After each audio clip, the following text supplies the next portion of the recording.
Good afternoon, all. Good afternoon. Good Good afternoon. afternoon, ma'am. Good Good afternoon. Good afternoon. Good afternoon, ma'am. Okay, Afternoon. Kayla പറഞ്ഞോ. ഉണ്ട് മാം. Kayla പറഞ്ഞോ.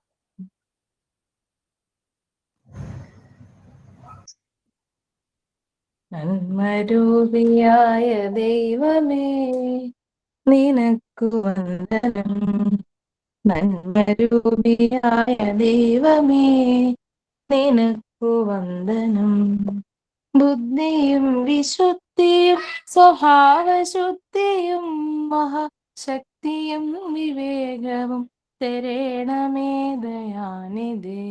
ബുദ്ധിയും വിശുദ്ധിയും സ്വഭാവശുദ്ധിയും സദാ ഭക്തിയും വിവേകവും തരേണമേ ദയാനിധേ. നന്മരൂപിയായ ദൈവമേ നിനക്കു വന്ദനം.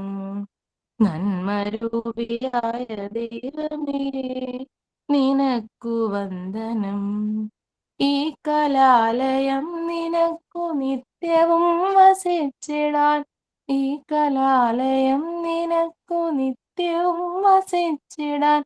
ഇത്രയും മനോജ്ഞമ സദയനമായി ഭവിക്കണേ. ഇത്രയും മനോജ്ഞമ സദയനമായി ഭവിക്കണേ.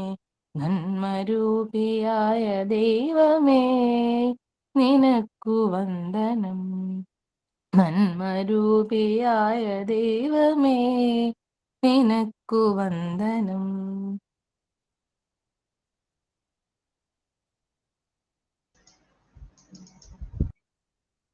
Okay, എന്നായിരുന്നു കേട്ടോ അച്ഛനാ. Sign in and thought of the day പറഞ്ഞു കേട്ടോ.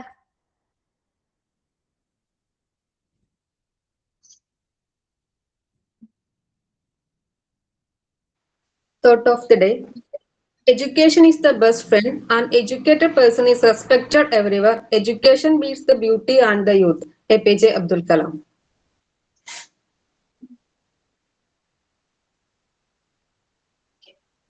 Sign in ഇല്ല. മാം ഞാൻ പറയട്ടെ. പറഞ്ഞോടാ. Good afternoon, ma'am, and all my dear friends. Today is a special day for us because my seminar is conducted by our Aparna ma'am, which will be very interesting, and I'm very excited to see everyone will perform well.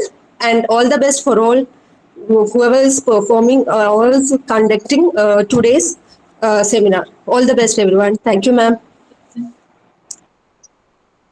Okay. So നമ്മള് last ക്ലാസ്സിൽ പറഞ്ഞതുപോലെ നമ്മൾ seminar conduct ചെയ്യുന്ന ദിവസമാണ് അല്ലേ. ആദ്യമായിട്ട് FP23 കുട്ടികൾ seminar എടുക്കാൻ പോകുന്നു. ഇപ്പോ നമ്മൾ സ്റ്റാർട്ട് ചെയ്യുന്ന സമയത്ത് ചെറിയൊരു പേടിയും ഭയമൊക്കെ ഉണ്ടെങ്കിൽ ഒരു കുറച്ച് കഴിയുമ്പോൾ നമ്മളൊരു ഒരു 3-5 മാസമൊക്കെ കഴിയുമ്പോൾ സെമിനാർ ഞങ്ങൾ ഈസി ആയിട്ട് ചെയ്യും. ടെൻഷനൊന്നും ഇല്ലാതെ കൂളായിട്ട് എടുക്കാൻ പറ്റും. അതിന്റെ ഫസ്റ്റ് സ്റ്റെപ്പാണ് നമ്മൾ സെമിനാർ എടുക്കുന്നത്. നിങ്ങൾ പേരൊന്ന് ജസ്റ്റ് മെൻഷൻ ചെയ്യുകയാണെങ്കിൽ നല്ലതായിരിക്കും കേട്ടോ.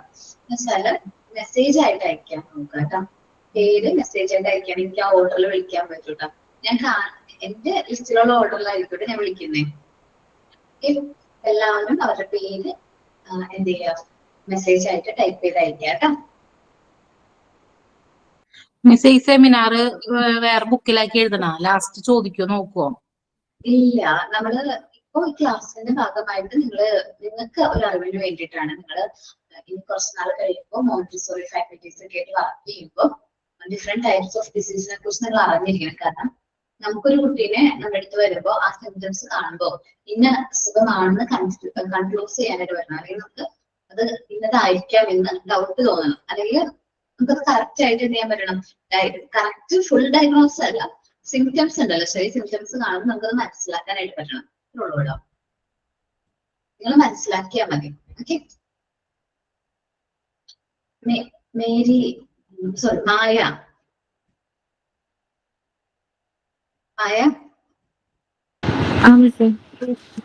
ഓക്കെ. മായയാണ് സെമിനാർ എടുക്കുന്നത്. നമ്മൾ സെമിനാർ എടുക്കുന്ന സമയത്ത് ബാക്കി എല്ലാവരും മ്യൂട്ട് ആവാട്ടെ.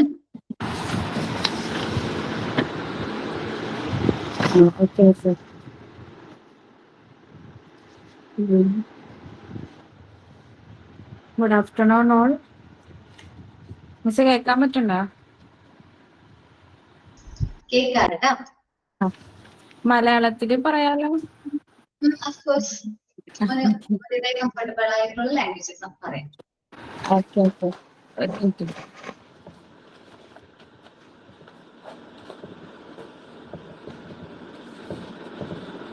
ഞാൻ എടുക്കാൻ പോണത് ബ്രെയിൻ മെനിഞ്ചൈറ്റിസ് ആണ്. എന്ന് വെച്ച് കഴിഞ്ഞാൽ മസ്തിഷ്ക ജ്വരം, അതാണ്, അതിനെ കുറിച്ചാണ് സെമിനാർ എടുക്കാൻ പോണത് കേട്ടോ.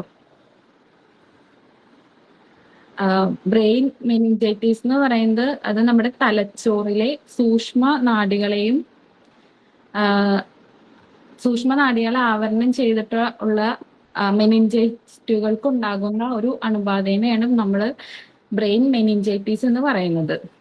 അത് നമ്മുടെ തലച്ചോറിലും അതുപോലെ തന്നെ നമ്മുടെ നട്ടലിനും ഒക്കെ ആയിട്ടാണ് കൂടുതൽ ഉണ്ടാകുന്നത്.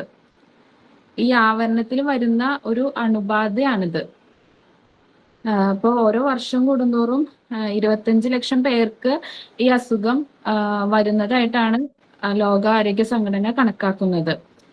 ഇതിന്റെ ലക്ഷണങ്ങൾ എന്ന് പറയുന്നത് ഭയങ്കര ശക്തമായിട്ടുള്ള തലവേദന, പെട്ടെന്നുള്ള പനി, അതുപോലെ നമുക്ക് കഴുത്തൊക്കെ അനക്കാൻ ഭയങ്കര ബുദ്ധിമുട്ട് ഉണ്ടാകും.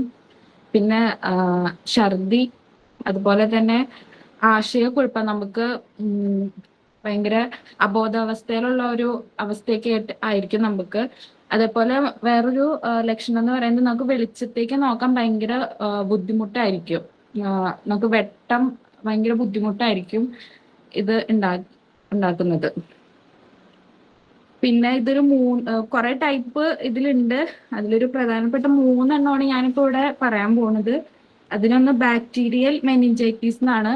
അത് ഏറ്റവും മാരകമായിട്ടുള്ള ഒരു ബാക്ടീരിയ ആണത്. മറ്റുള്ളവരിലേക്ക് പകരാനായിട്ട് പെട്ടെന്ന് സാധിക്കുന്ന ഒരു വൈറസ് ആണത്. പിന്നെ ഉള്ളത് വൈറൽ മെനിഞ്ചൈറ്റിസ് ആണ്. അത് സാധാരണ രീതിയിലുള്ളതാണത്. തീവ്ര കുറഞ്ഞതാണ്, ബാക്ടീരിയനേക്കാളും തീവ്ര കുറഞ്ഞതായിട്ടുള്ളതാണ്. പിന്നെ ഉള്ളത് ഫംഗൽ മെനിഞ്ചൈറ്റിസ് ആണ്. അത് അപൂർവമായിട്ട് റെയറായിട്ടാണ് കാണുന്നത്. എന്നാൽ പ്രതിരോധ ശേഷിയുള്ള കുറഞ്ഞ ആളുകളെ അത് പെട്ടെന്ന് ബാധിക്കുന്നുണ്ട്. പിന്നെ ഇതിന് നമുക്ക് പെട്ടെന്ന് ഇത് പ്രതിരോധിക്കാൻ പറ്റുന്നത് എന്ന് പറയണത് രോഗത്തിന്റെ ലക്ഷണം കണ്ട അപ്പൊ തന്നെ നമ്മൾ ഡോക്ടറിന്റെ സഹായം തേടണം. അതുപോലെ തന്നെ ആന്റിബയോട്ടിക് അത്യാവശ്യമായിട്ടും തന്നെ എടുക്കേണ്ടതാണ്. പിന്നെ ഇതിനുള്ള വാക്സിനുകൾ നമുക്കുണ്ട്. പിന്നെ വ്യക്തി ശുചിത്വം പാലിക്കണം. പിന്നെ ഈ അസുഖം വന്ന ആളുമായി സമ്പർക്കം ഒഴിവാക്കുക. ഇതൊക്കെയാണ് ഇതിനെ നമുക്ക് പ്രതിരോധിക്കാനുള്ളത്. Thank you miss. എനിക്ക് ഇത്ര ഉള്ളൂ കേട്ടോ.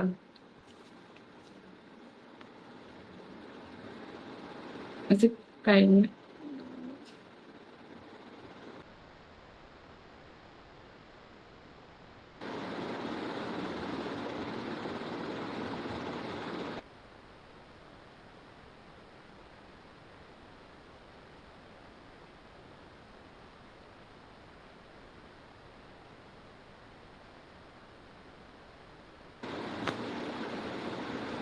മിസ് കഴിഞ്ഞു.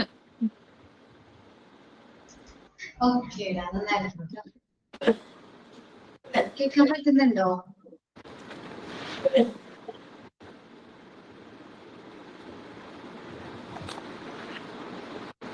ചെറിയ ഇൻട്യൂഷൻ ഉണ്ടെന്ന് തോന്നുന്നുണ്ട് കേട്ടോ. കേട്ടോ മായ ദർശനാട്ടോ. മോനെ ടോപ്പിക് സെലക്ട് ചെയ്തിരിക്കണേ. Allergy diseases.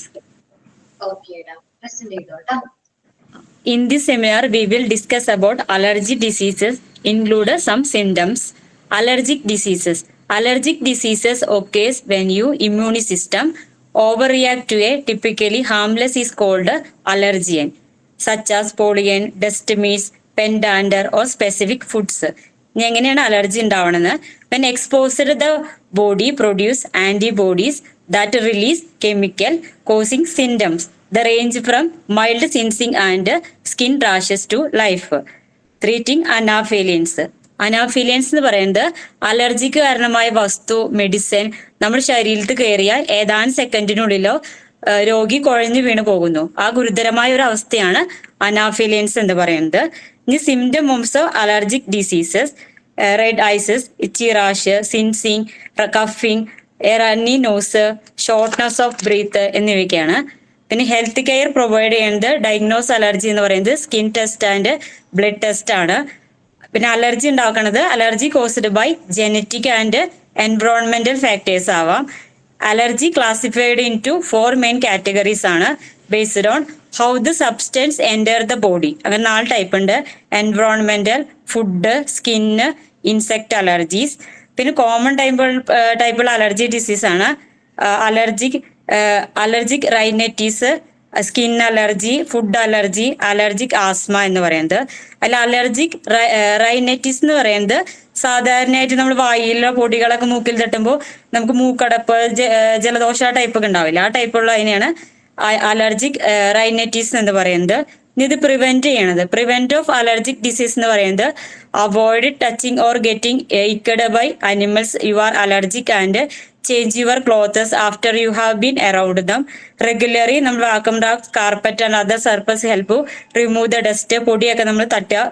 പിന്നെ keep your windows closed during pollen seasons. നമ്മൾ ജനലുകളൊക്കെ അടയ്ക്കുക നല്ല പൊടിയുള്ള സീസൺ സമയത്തൊക്കെ. Finally, there is no prevent care of most allergies. They can be highly manageable. നമ്മൾ പറഞ്ഞതിനായിട്ട് നല്ലത് അത് മാനേജ് ചെയ്യുക, ഹൈലി ആയിട്ട് മാനേജ് ചെയ്യുക. I conclude this seminar and we have understand this seminar topic. Thank you, Miss. Thank you, friends. Okay, Darshana നന്നായിരുന്നു കേട്ടോ. Thank you, Miss.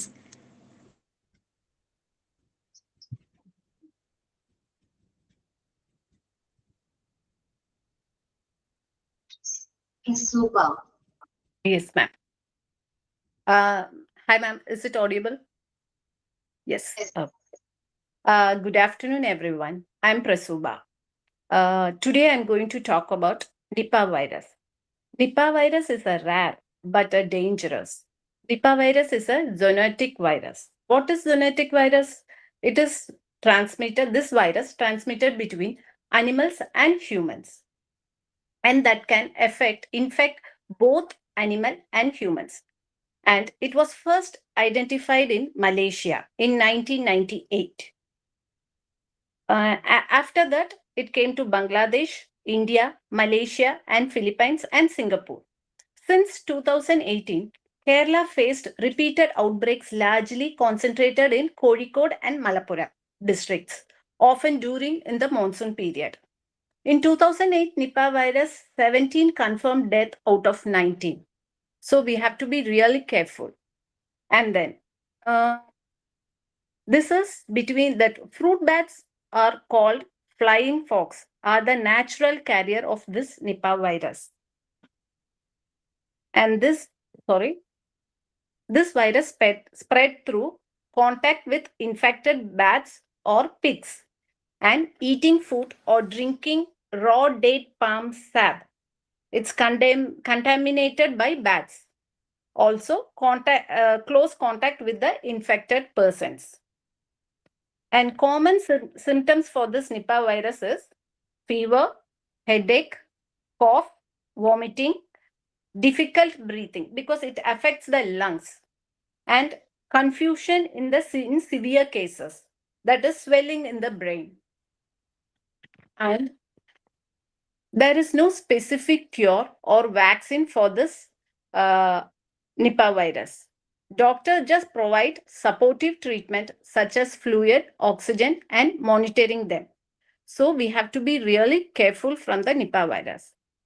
And then what are the preventive measures we can see means we should clean fruits, that is wash the fruits, and avoid the fruits that have been bitten by the bats.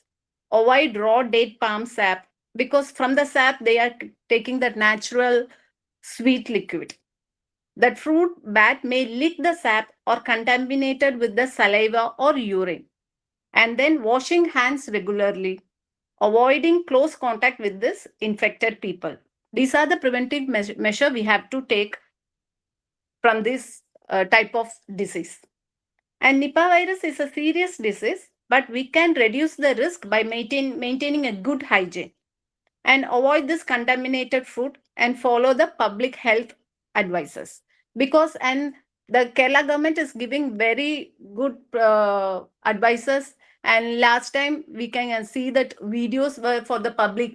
So we have to follow that public advices, and it will be really good for us. And thank you.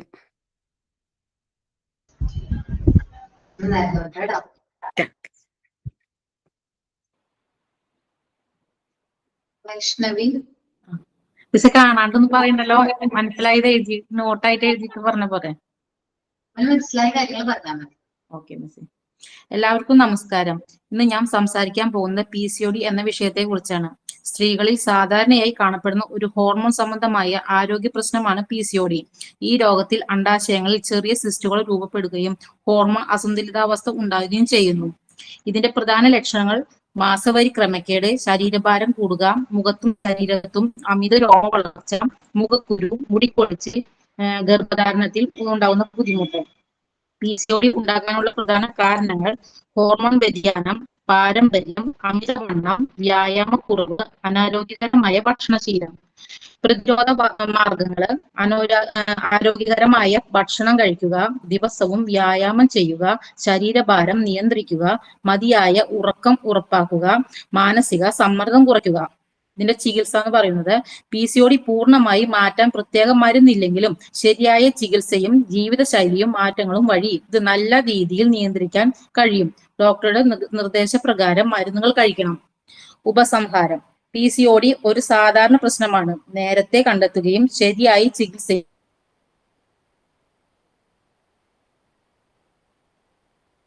ആരോഗ്യകരമായ ജീവിതശൈലിയും പിന്തുടരുകയും ചെയ്താൽ നല്ല ആരോഗ്യം നിർത്താൻ കഴിയും. Thank you miss. ഓക്കേടാ, PCOD-നെ കുറിച്ച് നമ്മള് ചർച്ച ചെയ്യേണ്ട ഒരു അസുഖം തന്നെയാണ്. വേറെ ടോപ്പിക് കിട്ടിയില്ല മിസ്, എല്ലാവരും എടുത്ത കാരണേ. അത് കുഴപ്പമുണ്ടായിരിക്കില്ലടാ. കാരണം ഇമ്പോർട്ടൻ്റ് നമ്മൾ ഡിസ്കസ് ചെയ്യേണ്ട ഒരു അസുഖം തന്നെയാണ് PCOD എന്ന് പറയുന്നത്. നല്ല ടോപ്പിക് ആയിരുന്നു കേട്ടോ. പക്ഷെ കോമൺ ഡിസീസിൽ വരില്ലെന്നുള്ളൂ. അതെ, ഒന്നും കിട്ടിയില്ല. എല്ലാവരും എടുക്കട്ടെ ചോദിച്ചപ്പോ എല്ലാവരും എടുത്തിട്ടുണ്ടെന്ന് പറഞ്ഞേ. കുഴപ്പമില്ല, നമ്മള് ഓൾറെഡി ഒരാൾ എടുത്ത ടോപ്പിക് ആണെങ്കിലും പ്രിപ്പയർ ചെയ്യണമെന്ന് കുഴപ്പമുണ്ടായിരുന്നില്ല കേട്ടോ. Okay miss, thank you. ഓക്കേടാ. ഷൈജി മാം,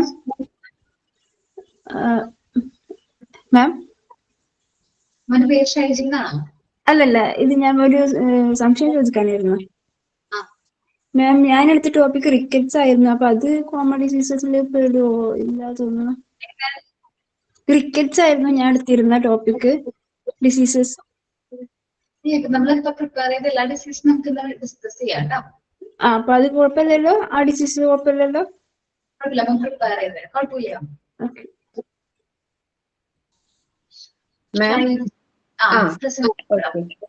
ഗുഡ് ആഫ്റ്റർനൂൺ ഓൾ. മാം, ഞാൻ ചെയ്തിരിക്കുന്നത് ഗോൾ ബ്ലാഡർ സ്റ്റോണിനെ കുറിച്ചാണ്. കുഴപ്പമുണ്ടോ? ഓക്കെ. ഗോൾ ബ്ലാഡർ സ്റ്റോൺ എന്ന് പറഞ്ഞാൽ പിത്തസഞ്ചിക്കകത്ത് ഉണ്ടാകുന്ന സ്റ്റോൺ ആണ്.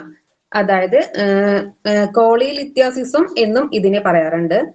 അതായത് നമ്മൾ ഇത് ഗോൾ ബ്ലാഡർ എന്ന് പറഞ്ഞു കഴിഞ്ഞാൽ നമുക്ക് ശരീരത്തിന്റെ റൈറ്റ് സൈഡ്, നമ്മുടെ ലിവറിന്റെ തൊട്ട് താഴെയായിട്ട് ഒരു ചെറിയൊരു ഒരു സഞ്ചിന്ന് അങ്ങനെ നമുക്ക് അതിനകത്ത് അങ്ങനെ നമുക്ക് ഗൂഗിളിൽ അടിച്ചു നോക്കിയാൽ നമുക്ക് കാണാൻ പറ്റും. ഇങ്ങനെ ഗോൾ ബ്ലാഡർ എന്ന് അടിച്ചു കഴിഞ്ഞാൽ നമുക്ക് എന്താ ഈ കാഷ് ഈ ബലൂണ് ചെറുതായിട്ട് ഊതുമ്പോൾ നമുക്ക് എങ്ങനെ കാണുന്നത് ആ ഒരു സംഭവമാണ്. അപ്പൊ അതിനെയാണ് നമ്മൾ എന്താണ് ഗോൾ ബ്ലാഡർ എന്ന് പറയുന്നത്. അപ്പൊ അതിൽ വരുന്ന സ്റ്റോണിനെ കുറിച്ചാണ് എക്സ്പ്ലെയിൻ ചെയ്യുന്നത്.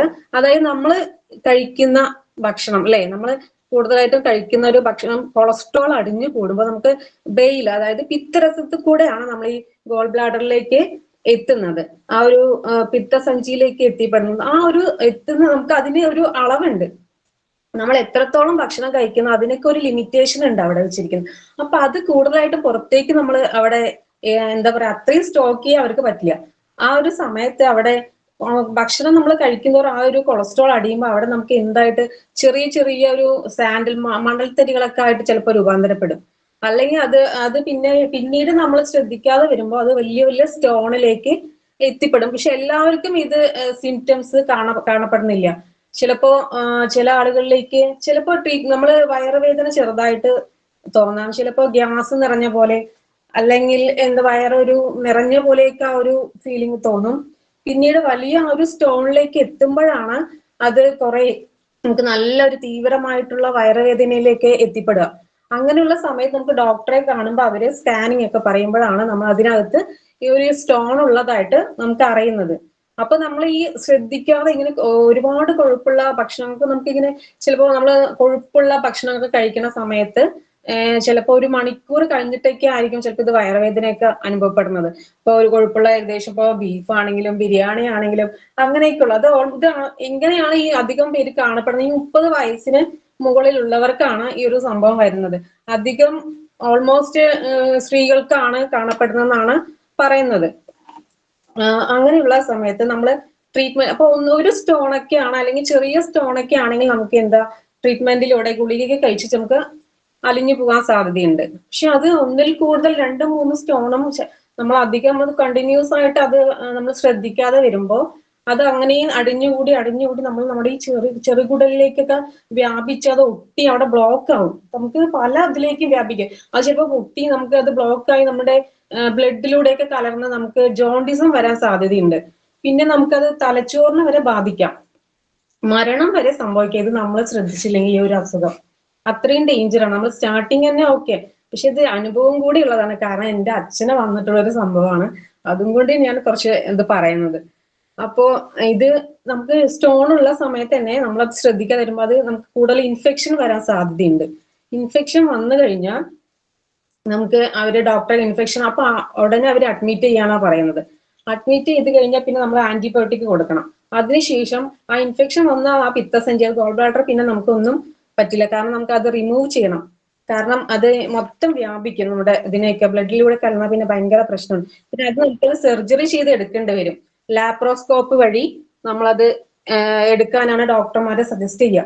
അപ്പൊ അത്രയും ഡേഞ്ചർ ആയിട്ടുള്ള ഒരു കാര്യമാണ്. അപ്പൊ നമ്മള് കൂടുതലും കൊഴുപ്പുള്ള ഭക്ഷണങ്ങളൊക്കെ പിന്നെ സ്റ്റാർട്ടിങ് ഒക്കെ ചെറിയൊരു ഇതൊക്കെ ആകുമ്പോൾ നമ്മള് ഡോക്ടർമാര് സജസ്റ്റ് ചെയ്യും, നമ്മള് നമ്മുടെ ഡയറ്റിലൂടെ കൺട്രോൾ ചെയ്യാൻ പറയും. ഫുഡൊക്കെ കഴിച്ച് നമ്മൾ നിറയെ വെള്ളമൊക്കെ കുടിച്ച് ആ സ്റ്റാർട്ടിങ് പ്രോബ്ലം വരുമ്പോൾ നമുക്ക് അങ്ങനെ ചെയ്യാൻ പറ്റും. അല്ലെ കൂടുതലും നമ്മൾ ശ്രദ്ധിക്കാതെയൊക്കെ വരുമ്പോൾ ആണ് ഭയങ്കര പ്രശ്നം. ഈ സ്റ്റോണൊക്കെ കൂടുതൽ നിൽക്കുന്ന സമയത്ത് വർഷങ്ങളോളം നമ്മൾ നിൽക്കും. ഇപ്പൊ എന്റെ അച്ഛനൊക്കെ ആകുമ്പോൾ കൂടുതലും 2 വർഷത്തിൽ കൂടുതലായി ഈ വയറുവേദനയൊക്കെ വന്നിട്ട് ആള് ശ്രദ്ധിക്കാതെ ഗ്യാസ് ആണ് പറഞ്ഞ് ടാബ്ലറ്റ് ഒക്കെ കഴിച്ചു. പക്ഷെ കൂടുതലും ഈ ചിലപ്പോൾ 5 മണിക്കൂർ വരെയൊക്കെ ഈ ഒരു വയറുവേദന കണ്ടിന്യൂസ് ആയിട്ട് നിൽക്കും. അപ്പൊ നമ്മൾ ഡോക്ടറെ കാണിച്ചപ്പോഴാണ് ഇങ്ങനൊരു സംഭവം ഇൻഫെക്ഷൻ ഒക്കെ ആയത് അറിഞ്ഞത്. അങ്ങനെ അഡ്മിറ്റ് ആയി. പിന്നെ അത് നമ്മൾ ഇൻഫെക്ഷൻ ആയി എന്ന് അറിഞ്ഞ അപ്പൊ തന്നെ സർജറി ചെയ്യില്ല. അത് ആന്റിബയോട്ടിക് കൊടുത്ത് അത് ക്ലിയർ ചെയ്തതിന് ശേഷമാണ് നമ്മൾ സർജറി ചെയ്യുമ്പോൾ ലേറ്റ് ആയാലും കുഴപ്പമില്ല, നേരത്തെ ചെയ്യാൻ പാടില്ല. അതിന്റെയൊക്കെ അവിടെ ക്ലിയർ ആയതിനു ശേഷമാണ് പിന്നെ നമുക്ക് 2 മാസമൊക്കെ കഴിഞ്ഞിട്ട് അവര് സർജറി നമുക്ക് സജസ്റ്റ് ചെയ്ത് ക്ലിയർ ആയി. അപ്പൊ ഇത്രയും നമ്മൾ ശ്രദ്ധിക്കാതിരിക്കുമ്പോൾ ഇത്രയും ഇതിന്റെ ദോഷങ്ങൾ ഉണ്ട് എന്നാണ് പറയുന്നത്. മാം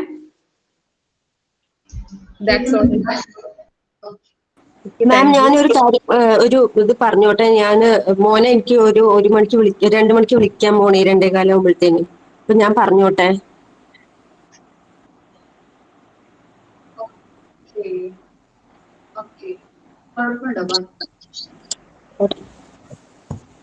Good afternoon, ma'am, and all my dear friends. Today, I'm going to present a seminar about red eyes. Obviously, we all know about eyes. What is eye? That's an important question. So, eye is an important organ in our human body. Without eye, we can't even survive, or we can't do our day-to-day routine. So, it's very difficult. We can't imagine what is without eyes. We are very weak. We can't see the world what it is. So we're not aware of colors, vision, whatever. So vision is very important, and taking care of eye is very important in our daily life. So let's discuss a few things about red eyes. So we all know red eyes are like it's a vision. We can see the vision with the help of retina. So it consists of rods and cones. So we all know about the scientific points of eyes and whatever. So we can discuss about red eyes. Red eye, non-specific term to describe an eye that appears red due to illness, injury, or some other conditions caused by enlarged, dilated blood vessels, leading to the appearance of redness on the surface of eye. So, the three most common causes of conjunctivitis are viral, allergic, and bacterial, and the majority of cases are caused by adenovirus. So, most cases of viral red eyes are mild. It usually clears up in 7 to 14 days without treatment and without long-term consequences. You should seek help when red eyes persist beyond 48 to 72 hours, when pain, vision changes, or discharge worsen. So, delays may allow an infection or ulcer to deepen. For contact lens users, sudden redness can signal a dangerous complication. Always remove lenses at the first sign of irritation and visit an eye specialist. An ophthalmologist has the tool to examine internal structures, test intraocular pressure, and check corneal integrity. So there are several red eye treatments. Let's see what it is. So, lubricating drops or gels. For irritation or dryness, artificial tears provide relief. Antibiotic drops or antiviral ointments. Antihistamine eye drops, that is used for allergies, driving redness and itching. It reduces these kind of redness and itching. Steroid drops. Inflammatory causes. It causes steroid drops. It reduces inflammation and removal of foreign bodies. So doctors examine what is there in eyes, and they will take that things or dust or foreign particles which contains in the eyes. Bandage, contact lens or shield. So maximum avoid contact lens when it is eye suffers from some kind of infection. So we should take rest and avoid some kind of irritants, and you should not use your mobile phones, avoid screens, avoid smoke, and rest the eyes.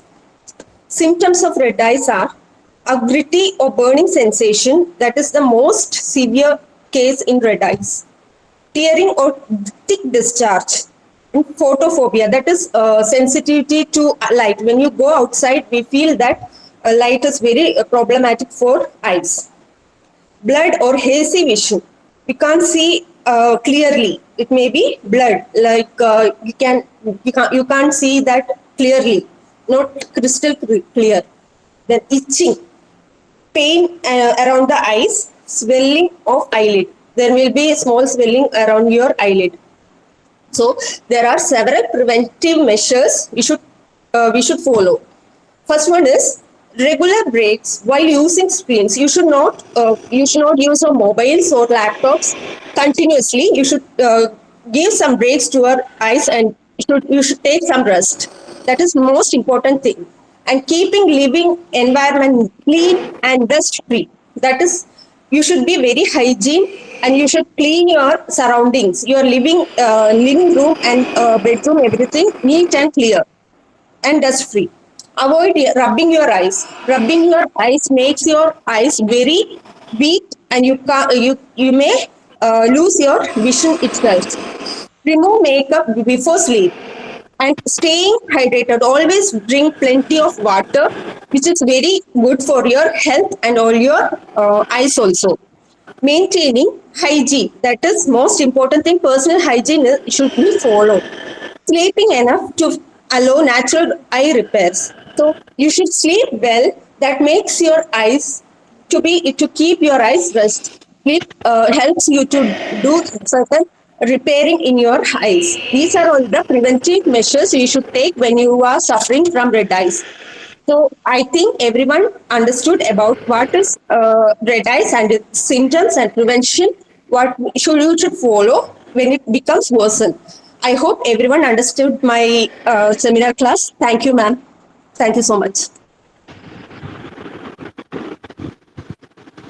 Okay. Srividya.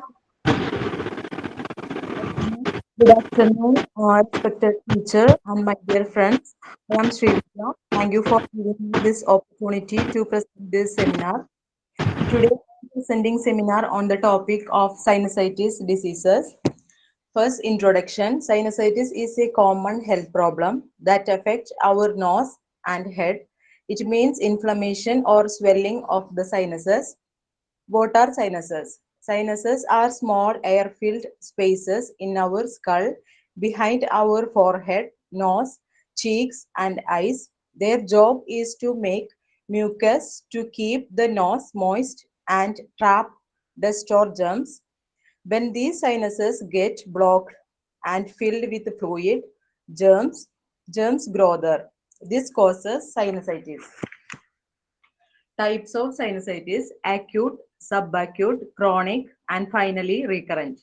Then the causes of sinusitis: viral infection, common cold is the main cause, bacterial infection, allergies, uh, nasal polyps, deviated nasal septum. The last one is pollution and smoking.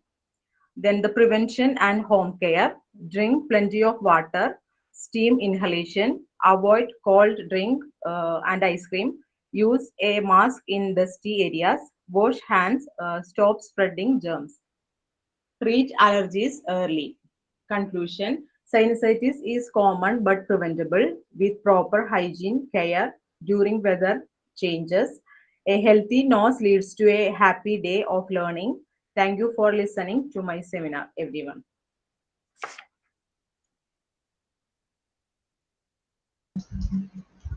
Okay.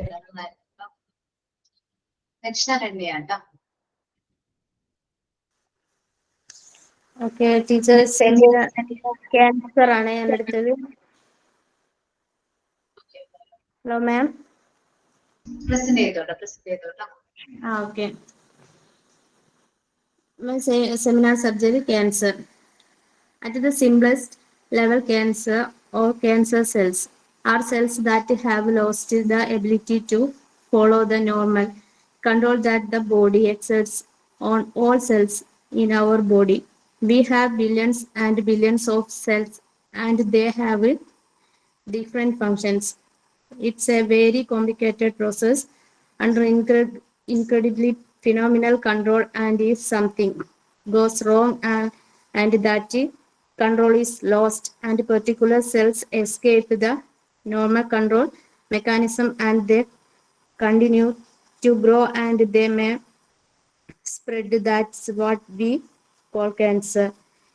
In women, one of the most common cancers of course is breast cancer, and in man prostate cancer, and in both man and woman lung cancer and colon cancer are common cancers.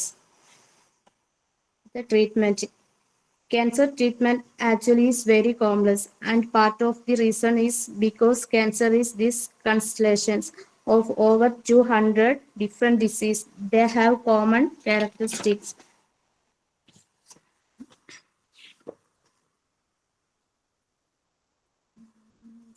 But they are all very different from each other. In addition to that, the cancer itself is not homogeneous. There may be 3 or 4 or 5 or 6 different slight variations in the cancer cells that are there. People ask why. Why does my cancer not go away? It shrunk 70%. What's wrong with the other 30%? Well, it probably a different subtype of that cancer which is going to require a different kind of treatment. There are 3 primary therapies for cancer: surgery, radiation, and chemotherapy. Surgery works by directly removing the tumor. Radiation therapy provides X-ray to kind individual cells, and the chemotherapy provides chemicals that can kill those individual cells. but they have a side effect. The best therapies that we can produce really are the results of optimizing the amount of tumor that we can kill by any treatment and minimizing the amount of damage that we cause to the normal cells that would be affected by that treatment. Teacher കഴിഞ്ഞു.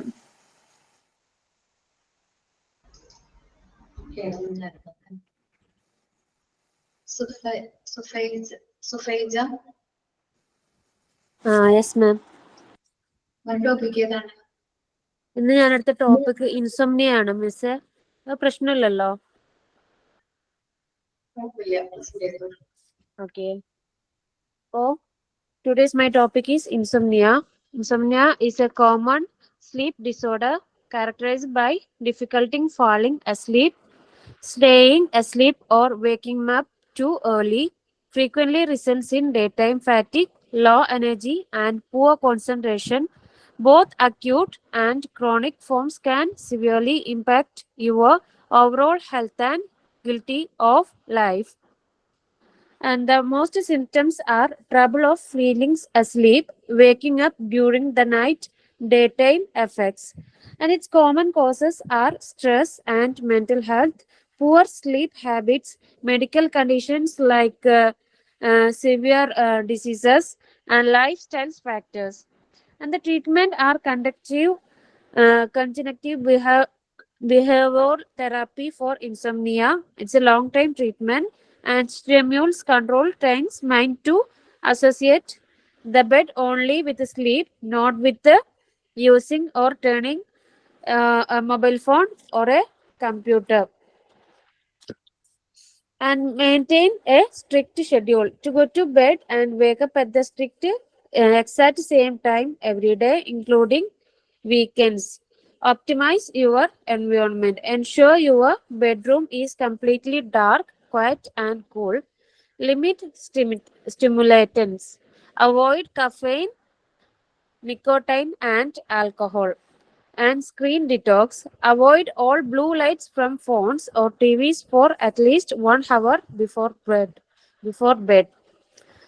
Okay, miss. അപ്പോൾ insomnia എന്ന് പറയുന്നത് എനിക്ക് എൻ്റെ ബോഡിയിൽ കണ്ടുവച്ചിട്ടുള്ള രോഗമാണ്. എനിക്ക് സ്ഥിരമായിട്ട് ഉണ്ടാവാറുള്ളതാണ്.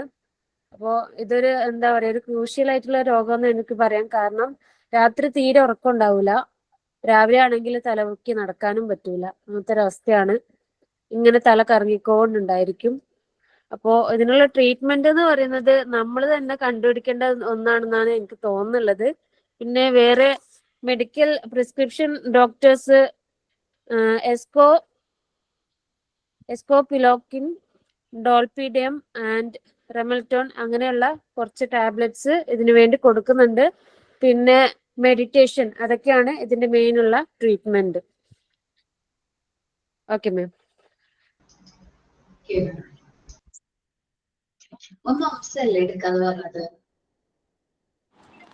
എന്താ മിസ്സേ? മംസ് എടുക്കാനാണ് പറഞ്ഞത്, അത് വേറെ ആരോ എടുത്തു അപ്പോഴേക്കും. അങ്ങനെ മാറ്റിയതാണ്. ഓക്കെ.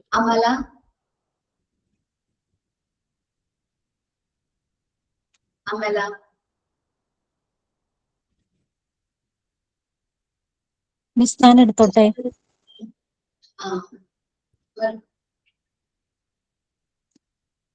എന്റെ ടോപ്പിക് ലെപ്രസി ആണ്.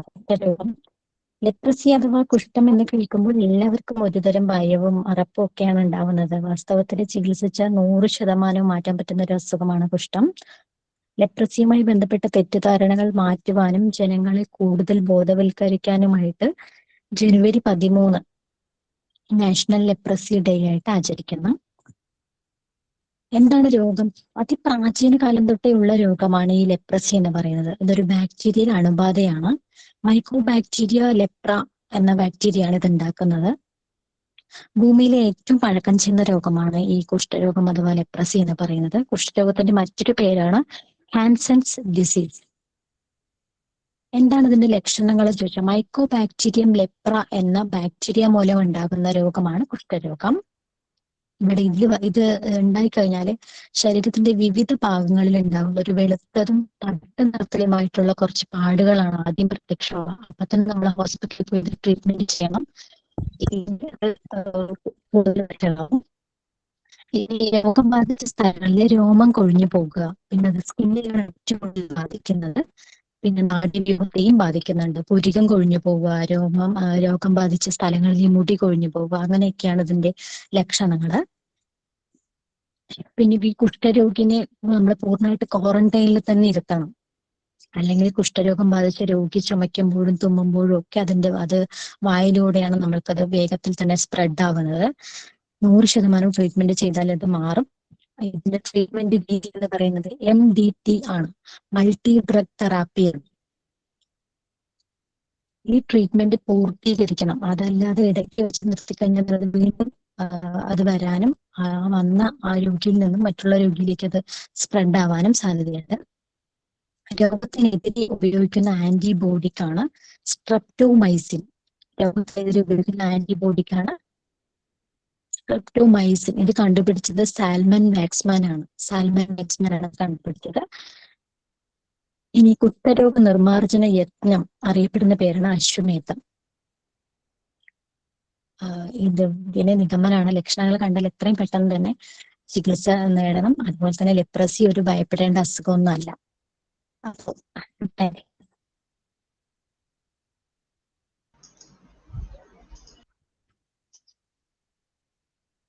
ഓക്കെ, 1 മിനിറ്റ് ഞാൻ ഓർഡറിൽ വിളിക്കാം.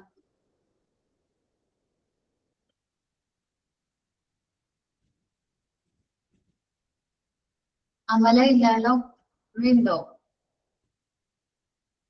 ഇല്ല. മാം പറയട്ടെ. ആ, മോന്റെ പേരാണ് ക്വസ്റ്റ്യൻ. എടാ ഓർഡറിൽ നമുക്ക് നോക്കാം. എന്നിട്ട് നിങ്ങളുടെ സെമിനാർ തീർന്നില്ലെങ്കിൽ നെക്സ്റ്റ് ക്ലാസ്സിൽ നമുക്ക് എടുക്കാം. ഓക്കെ, ആരെയും പാവണ്ട. ഓക്കെ, എങ്ങാനും തീർന്നില്ലെങ്കിൽ നമുക്ക് നെക്സ്റ്റ് ക്ലാസ്സിലേക്ക് എക്സ്റ്റെൻഡ് ചെയ്യാം. കുഴപ്പമൊന്നുമില്ല കേട്ടോ, ടെൻഷൻ ഒന്നും അടിക്കേണ്ട. മാം, എന്റെ പേര് ശിശിര എന്നാണ്, നിർമ്മൽ നാരായൺ അല്ലാട്ടാ.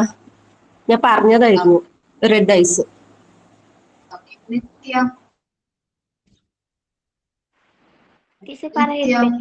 പറയട്ടെ. ലാസ ഫീവർ ആണേ.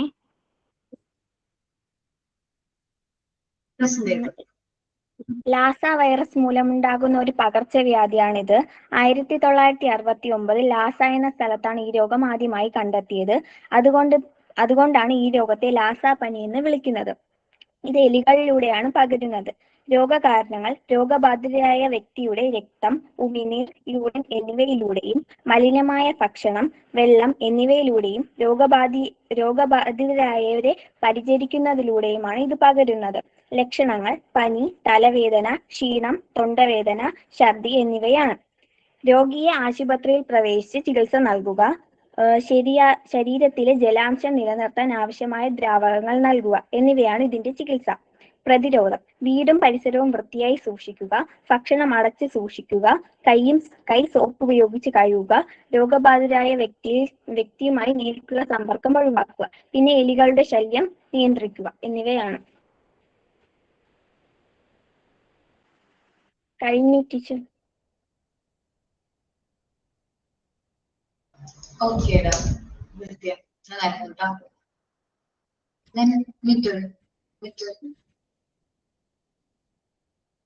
മിറ്റു യെസ് മാം. ഓക്കേടാ, ടെസ്റ്റ് ചെയ്തോ. Hello everyone. Today I am saying the disease are heart attack. Heart attack was the one of the part of heart diseases. Another cardiac arrest and heart failure was the another part of the heart diseases. Heart attack is one side of damage of heart. The symptoms of the heart attack can also feel like pressure, tightness, heaviness, squeezing. Other symptoms are the pain like spreading from your chest and your arms, usually the left arm, your jaw, neck, back, and stomach. Sometimes sometimes feeling like shortness of breath, sweating, feeling sick, coughing or vomiting, etc. So, to keep your heart healthy, to do exercise and meditation, eat good foods, and change the unhealthy lifestyle. Thank you, ma'am.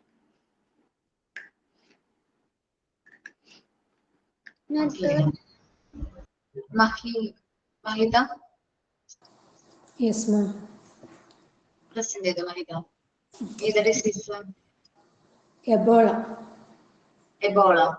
ആ ഓക്കേടാ. കേൾക്കുന്നില്ല മിസ്സേ? ശരിയാണ്, കേൾക്കാടാ. Present ചെയ്തോ കേട്ടോ. Good afternoon, all.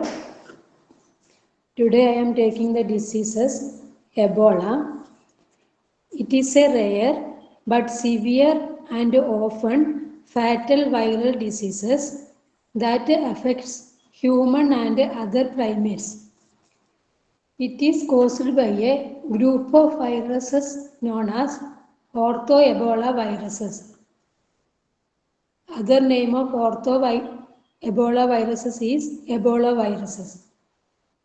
Ebola is characterized by high fever, severe internal and external bleeding and organ failure. Ebola was first discovered in 1976 in Central Africa. The first Ebola cases reported near the Ebola River. That's why this disease is known as Ebola.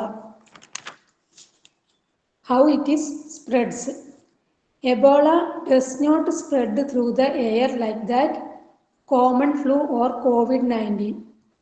Transmission requires direct contact, typically through broken skin or mucous membrane. Mucous membranes means eyes, nose or mouth. Common modes of transmission includes bodily fluid, direct contact with blood, saliva, sweat or other secretions of an infected or diseased person. Contaminated objects, touching items like that needles, bedding or clothings that have been contaminated by an injected person's fluids. Animal to human, direct contact with the blood, organs or bodily fluid of infected wild animals such as fruits, bats or non-human primates. Symptoms. Symptoms typically appear suddenly between 2 to 21 days after exposure to the virus. In early stage, high fever, severe headache, muscle and joint pain, fatigue and sore throat. In advanced stage, vomiting, diarrhea, stomach pain and rashes. Severe stage. In advanced cases, patients may experience both internal and external bleeding and organ dysfunctions. Treatment and prevention. Ebola is not contagious before symptoms develop, and an infected person is only capable of spreading the virus while they are actively sick. Cure. Treatment involves early and aggressive supportive hospital care, including intravenous fluids, maintaining oxygen levels, and treating concurrent infections. Preventions. Avoiding direct contact with bodily fluids and the bodies of the deceased in critical. In India, has never recorded a confirmed case of Ebola virus diseases. Thank you. Ma'am, hello ma'am, അടുത്ത ഞാൻ പറഞ്ഞോട്ടെ? Hello, പേര് വിളിച്ചിട്ടില്ല നേരത്തെ. Shafna. Hello, Shafna. ഞാൻ ഓർഡറിലാണ് വിളിക്കുന്നത് കേട്ടോ പേരിന്റെ. ആണോ? നെക്സ്റ്റ് ക്ലാസ്സിൽ ഇപ്പൊ അവതരിപ്പിക്കാൻ പറ്റില്ലെങ്കിൽ നെക്സ്റ്റ് ക്ലാസ്സിൽ അവതരിപ്പിക്കട്ടെ, കുഴപ്പമില്ല കേട്ടോ. അല്ല മാഡം, ഞാൻ ഡ്രൈവിംഗ് ക്ലാസ്സിന് പോകുന്നുണ്ടേ. അപ്പൊ നാളെ ക്ലാസ് ഉണ്ട്. അപ്പൊ ക്ലാസ് ഉണ്ടാവുമ്പോൾ ഞാൻ recorded ക്ലാസ്സുകളാണ് കേൾക്കാറ്. Okay, thank you. Good afternoon, teacher and my dear friends. I'm going to discuss about mumps. Mumps is a contagious virus disease caused by virus. It mainly affects salivary glands, especially parotical gland and located below and in front of the ears. Mumps spread through saliva and droplets from an infected person. It can spread when someone cough, sneeze, talk, or by sharing food and cups and utensils with an affected person. We have to prevent this disease. Get MMR vaccine, measles and mumps and rubella. Okay, then and also we can prevent this. Wash your hands regularly with soap and water, and cover your mouth and nose while sneezing. Avoid close contact with the people who have mumps. പിന്നെ അതുപോലെ madam ഞാൻ ഒരു കാര്യം കൂടെ പറഞ്ഞോട്ടെ.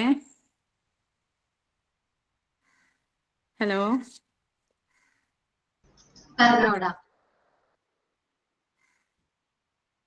Hello, കേൾക്കുന്നുണ്ട്, പറഞ്ഞോട്ടാ. എന്റെ മോൾക്ക് ഇത് വന്നിട്ടുണ്ടായിരുന്നു. അപ്പോ പിന്നെ ഞാൻ മനസ്സിലാക്കിയത് എങ്ങനെയാന്ന് വെച്ച് കഴിഞ്ഞാൽ, ഇത് വന്നു കഴിഞ്ഞ് നമുക്ക് അത് സംസാരിക്കാൻ പറ്റിയിരുന്നില്ല. അതുപോലെ ഫുഡ്, അതായത് തൊണ്ടയിൽ നിന്ന് ഫുഡ് ഇറങ്ങാത്തൊരവസ്ഥ ഉണ്ടായിരുന്നു. പിന്നെ അതുപോലെ തന്നെ ക്ഷീണം, വിശപ്പില്ലായ്മ, ഫീവർ, ടയർഡ്നെസ്, ബോഡി പെയിൻ, ഇങ്ങനെയുള്ള സിംറ്റംസ് ഒക്കെയാണ് ഇതിന്റെ സിംറ്റംസ് ആയിട്ടുള്ളത്. ഓക്കെ മാം, കഴിഞ്ഞു. ഓക്കെ, നന്നായിരുന്നു മേഡം. ഞാനേ നമ്മുടെ ക്ലാസ് സ്റ്റാർട്ട് ചെയ്യുന്നതിന് മുമ്പ് കേട്ടൊരു വാർത്തയാണ്. മുണ്ടുനീര് വ്യാപനം കാരണം ആലപ്പുഴയിൽ സ്കൂളുകൾക്ക് 21 ദിവസം അവധി. മനോരമ ഓൺലൈൻ ഒരു പേജിൽ വന്ന ഒരു ന്യൂസാണ്. എന്നുവെച്ചാൽ മുണ്ടുനീര് അവിടുത്തെ കുട്ടികൾക്ക് ബാധിച്ചതുകൊണ്ട് അവിടുത്തെ സ്കൂളിന് ഫുള്ളായിട്ട് ഇൻക്യുബേഷൻ പീരീഡ് ആയിട്ട് ഒരു 21 ദിവസം അവധി പ്രഖ്യാപിച്ചു. കാരണം അവിടെ കുറെ കുട്ടികൾക്ക് മുണ്ടുനീര് എന്ന് പറയുന്ന അസുഖം റിപ്പോർട്ട് ചെയ്തു. മറ്റൊരാളിലേക്ക് വരാതിരിക്കാൻ വേണ്ടിയിട്ട് അങ്ങനെ ഒരു ലോക്ക്ഡൌൺ പോലെ സ്കൂൾ ഫുള്ളായിട്ട് അടച്ചിട്ടിരിക്കുകയാണ്. അപ്പൊ അത്രയും റിസ്ക് ആയിട്ടുള്ള അസുഖമാണ് ഇത് മുണ്ടുനീര് എന്ന് പറയുന്നത്. നമ്മൾ ശ്രദ്ധിക്കണം. പിന്നെ MMR വാക്സിൻ എല്ലാ കുട്ടികളും എടുത്തിട്ടുണ്ടെന്ന് ഉറപ്പ് വരുത്തുകയും വേണം. Okay, okay ma'am. Sreejith. Yes, ma'am. Okay, present ചെയ്തോട്ടാ. Okay. Good afternoon, everyone. Respected teacher and my dear friends, a warm welcome to all of you. Today, I am very happy to stand before you to present a seminar on malnutrition in children. Malnutrition in children, കുട്ടികളിലെ പോഷകാഹാരക്കുറവ്. Malnutrition means a child does not get the right amount of nutrients needed for healthy growth and development. കുട്ടികളുടെ ശരിയായ വളർച്ചയ്ക്കും ആരോഗ്യത്തിനും ആവശ്യമായ പോഷക ഘടകങ്ങൾ ലഭിക്കാത്ത ഒരവസ്ഥയാണ് പോഷകാഹാരക്കുറവ്. Types of malnutrition: undernutrition, overnutrition, micronutrient deficiency. Undernutrition, not getting enough food or nutrients. ആവശ്യത്തിന് ഭക്ഷണവും പോഷകവും ലഭിക്കാതെ വരുന്ന ഒരവസ്ഥ undernutrition. Overnutrition, eating too much unhealthy food leading to overweight or obesity. അമിതമായി ഭക്ഷണം കഴിക്കുന്നതിലൂടെ ഉണ്ടാകുന്ന അമിതവണ്ണം. Micronutrient deficiency, lack of vitamins and minerals such as iron, vitamin A, iodine, etc. Common malnutrition disease in children: protein energy malnutrition, kwashiorkor, caused by protein deficiency. പ്രോട്ടീന്റെ കുറവ് മൂലം ഉണ്ടാകുന്ന ഒരസുഖം. Marasmus, caused by severe calorie and protein deficiency. anemia, iron deficiency. Vitamin A deficiency can cause night blindness. Rickets, vitamin D deficiency. Iodine deficiency disorder can affect growth and brain development. Causes: poor diet, poverty, recurrent infections, lack of breastfeeding, poor sanitation and hygiene, lack of nutrition education. പോഷകസമൃദ്ധമായ ഭക്ഷണത്തിന്റെ അഭാവം, ദാരിദ്ര്യം, ആവർത്തിച്ചുള്ള രോഗങ്ങള്, മുലയൂട്ടലിന്റെ അഭാവം, ശുചിത്വമില്ലായ്മ, പോഷകാഹാരത്തെ കുറിച്ചുള്ള അറിവില്ലായ്മ, ഇതൊക്കെ പോഷകാഹാര കുറവിന് വരുന്ന ഓരോ കാരണങ്ങളാണ്. Symptoms: poor growth, weight loss, weakness and tiredness, frequent illness, swollen abdomen, dry skin, care. ശരിയായ വളർച്ച ഇല്ലാതിരിക്കുക, ശരീരഭാരം കുറയുക, ക്ഷീണവും ബലക്കുറവും, ഇടയ്ക്കിടെ രോഗങ്ങൾ വരിക, വയർ വീർക്കുക, ചർമ്മവും മുടിയും വരണ്ടു പോവുക, ഇതൊക്കെ പോഷകാഹാര കുറവിന്റെ ലക്ഷണങ്ങളാണ്. Prevention: balanced diet, exclusive breastfeeding for the first 6 months, immunization, clean drinking water and good hygiene, regular health checkup. സമീകൃത ആഹാരം കഴിക്കുക. ആദ്യ 6 മാസം മുലപ്പാൽ മാത്രം നൽകുക കുഞ്ഞുങ്ങൾക്ക്. 6 മാസത്തിന് ശേഷം പോഷക സമൃദ്ധമായ ഭക്ഷണങ്ങൾ കുറേശ്ശെ കൊടുത്തു തുടങ്ങണം.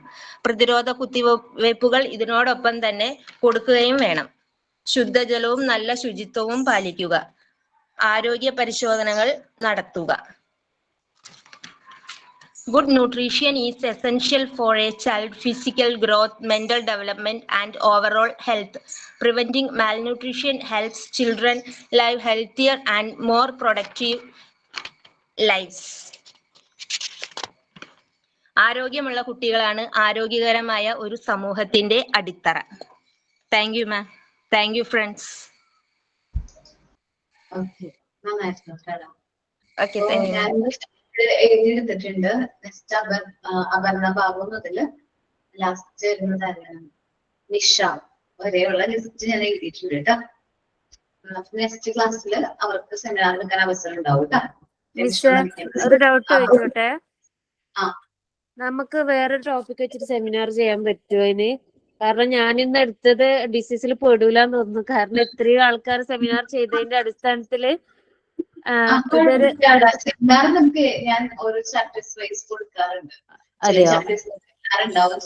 അല്ല, ഇൻസോംനിയ ഇപ്പോ ഇവര് പറഞ്ഞതിലൊന്നും പെടുന്നില്ല, അതുകൊണ്ട് ചോദിച്ചാണ്. വേറെ ടോപ്പിക് മാം, ഷുഗർ ആരും എടുത്തിട്ടില്ലല്ലോ? അത് ഷുഗർ എടുക്കുമ്പോൾ ഡയബറ്റിക് ഞാൻ എടുത്തിട്ടുണ്ടായിരുന്നു. ഷുഗർ ഇതിൽ ഇൻക്ലൂഡ് അല്ലേ? അത് കുഴപ്പമില്ല. ചിൽഡ്രനിലുള്ള ഡയബറ്റിക് അത് നമ്മളെ ഗ്രൂപ്പില് ഡിസ്കസ് ചെയ്യുമ്പോ എല്ലാവരും ഒരുവിധപ്പെട്ട രോഗങ്ങളൊക്കെ എടുത്തു കഴിഞ്ഞു. അങ്ങനെ ലാസ്റ്റ് ആണ് ഞാൻ കുഴപ്പമില്ല. ഇപ്പൊ നമ്മള് എന്താ പറയാ, ഇവിടെ വന്നിട്ടില്ല, ADHD വന്നിട്ടില്ല, തക്കാളിപ്പനി വന്നിട്ടില്ല, വേണമെങ്കിൽ ഏതാണ് മംസ് പറഞ്ഞല്ലേ, മംസ് കുറച്ച് വേറെ ആരെങ്കിലും എടുത്താലും കുഴപ്പമൊന്നുമില്ല, ഒന്നും കൂടുതൽ പേരെടുത്താലും കുഴപ്പമില്ല. റുബെല്ല വന്നിട്ടില്ല, പിന്നെന്താണ് ന്യൂമോണിയ വന്നിട്ടില്ല. ഞാൻ മാംസാന്ന് സെലക്ട് ചെയ്ത് വെച്ചിട്ടായിരുന്നു. പിന്നെ സഫ്ന എടുത്തു എന്ന് പറഞ്ഞപ്പോ പിന്നെ ഞാൻ വിചാരിച്ചു ഞാൻ വേറെ എടുക്കാം. എന്തായാലും ഒരാൾ പറയുന്നുണ്ടല്ലോ അതിനെ കുറിച്ച്. മഞ്ഞപ്പിത്തം ആരും എടുത്തിട്ടില്ലല്ലോ? മഞ്ഞപ്പിത്തം, ട്യൂബർകുലോസിസ് വന്നിട്ടില്ല, അതൊക്കെ എല്ലാരും എടുത്തിട്ടുണ്ട് മിസ്. അത് സെമിനാർ എല്ലാരും എല്ലാതും പറഞ്ഞിട്ടുള്ളതല്ലേ മിസ്? എടുത്തിട്ടുണ്ട്. 5 മീസിൽസ് പറഞ്ഞില്ലേ, H1N1 ഒരുപാടുണ്ട്. എടുത്തിട്ടുണ്ട്, ഒരുപാട് പേര് എടുത്തിട്ടുണ്ട്. ലിസ്റ്റ് തന്നെ 65 പേരായിട്ട് സെമിനാർ എടുക്കാനുണ്ട്. എല്ലാരും ഇരിക്കുന്നത് ആണോ? ഞാൻ എന്തായാലും അവരുടെ ക്ലാസ്സിൽ ഉണ്ടാക്കുന്ന കുട്ടികൾക്ക് മാത്രമേ സെമിനാർ എടുക്കാനുള്ള അവസരമുള്ളൂ കേട്ടോ. ലിസ്റ്റ് അയച്ചിരിക്കുന്നവർക്ക് നെക്സ്റ്റ് ക്ലാസ്സിൽ നമുക്ക് സെമിനാറിനുള്ള ടൈം തരാം കേട്ടോ. Thank you. എന്നിട്ട് അവർക്ക് ടൈം ഉണ്ടെങ്കിൽ ബാക്കിയുള്ള കുട്ടികൾക്ക് കൊടുക്കുക കേട്ടോ. ശേഷം അത് വേണമെങ്കിൽ നമുക്ക് 1 മണിക്കൂർ എക്സ്റ്റെൻഡ് ചെയ്യണമെങ്കിൽ ചെയ്യാം. പക്ഷെ ഞാൻ നിങ്ങളോട് പറഞ്ഞിട്ടുണ്ടായിരുന്നില്ലല്ലോ എക്സ്റ്റെൻഡ് ചെയ്യാന്ന്. അതുകൊണ്ട് ചിലപ്പോൾ നിങ്ങൾക്ക് ബുദ്ധിമുട്ടുണ്ടാവും. അപ്പോൾ നെക്സ്റ്റ് ക്ലാസ്സിൽ സെമിനാർ കംപ്ലീറ്റ് ആയില്ലെങ്കിൽ ഒരു ഹാഫ് അവർ കൊണ്ട് നമുക്ക് എക്സ്റ്റെൻഡ് ചെയ്യാം കേട്ടോ. അപ്പോ താങ്ക് യു ഓൾ. നിങ്ങൾ സെമിനാർ എടുത്തവരെല്ലാവരും നന്നായിട്ട് സെമിനാർ എടുത്തു. അസുഖങ്ങളെ കുറിച്ച് ആയിരുന്നു നിങ്ങൾ എടുത്ത സെമിനാർസ്. നിങ്ങൾ ആ പോയിന്റ് ഓഫ് വ്യൂ പോയിരുന്നുള്ളൂ. കുറച്ച് പേരൊക്കെ കറക്റ്റ് ആണ്. നമ്മൾ common child disease in children's ആണ് നമ്മൾ ഡിസ്കസ് ചെയ്ത ടോപ്പിക്. അതിൽ നിന്ന് നമ്മൾ ഡിസീസ് എന്ന് പറയുന്ന ഒരു ടോപ്പിക്കിലേക്ക് മാത്രം ഫോക്കസ് ചെയ്തു എന്നുള്ളൂ. കുഴപ്പമില്ല, നന്നായിരുന്നു കേട്ടോ. മാം ഫുഡ് പോയിസൺ എടുക്കുന്നുണ്ട്, ഞാൻ അതാ എടുത്തത്, കുഴപ്പമുണ്ടോ? Thank you all. Thank you. Thank you, ma'am.